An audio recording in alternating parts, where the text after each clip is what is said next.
सोनाक्षी सिन्हा और जय इकबाल की शादी को 2 महीने पूरे हो गए हैं। कितनी सादगी से सब कुछ हुआ था। सब लोग हैरान थे कि इतने बड़े स्टार की शादी में इतना कम धूमधाम क्यों।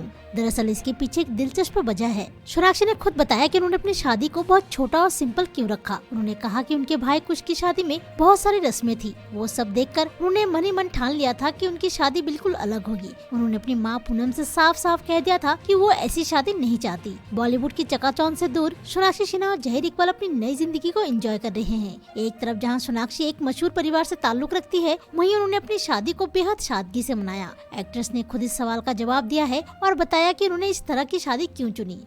गलाटा इंडिया से बातचीत करते हुए सोनाक्षी ने अपनी शादी के बारे में खुलकर बात की। जब उनसे पूछा गया कि क्या उन पर भी एक धूमधाम शादी करने का दबाव था, तो उन्होंने हंसते हुए बताया, थोड़ा बहुत तो था, लेकिन हम दोनों ही शुरू से ही जानते थे कि हमारी शादी कैसी होगी। सोनाक्षी ने आगे बताया, जब मेरे भाई कुश की शादी हुई तो वो एकदम ग्रैंड थी। हर फंक्शन में हजारों लोग थे। शादी के बाद मैंने मम्मी से साफ साफ कह दिया था, मेरी शादी में ऐसा बिल्कुल नहीं होगा। सोनाक्षी ने आगे बताया, हम दोनों ने ये तय कर लिया था कि हम कोई ग्रैंड शादी नहीं करेंगे। हमने कहा ये दिन तो जिंदगी में एक ही बार आता है, तो क्यों ना इसे अपने तरीके से मनाया जाए। कुछ दोस्तों को हमारा ये फैसला थोड़ा अजीब लगा, खासकर हुमा और मेरे स्टाइलिस्ट मोहित तो ये तक कहने लगा, तू शादी में कम से कम 5 बार कपड़े बदलेगी, लेकिन मैंने कहा बस एक बार ही काफी है। वो थोड़ा नाराज हो गया, लेकिन हमने अपना मन नहीं बदला। घर पर रजिस्ट्री करवा के सोनाक्षी और जहीर शादी के बंधन में बंध गए। उसी दिन शाम को उन्होंने अपने दोस्तों को बुलाकर पार्टी मनाई। जहीर ने मजाक में कहा, सबको लगता था हमारी शादी में घोड़े और बैंड बाजे होंगे, लेकिन हमने तो घर पर ही शादी रचा ली।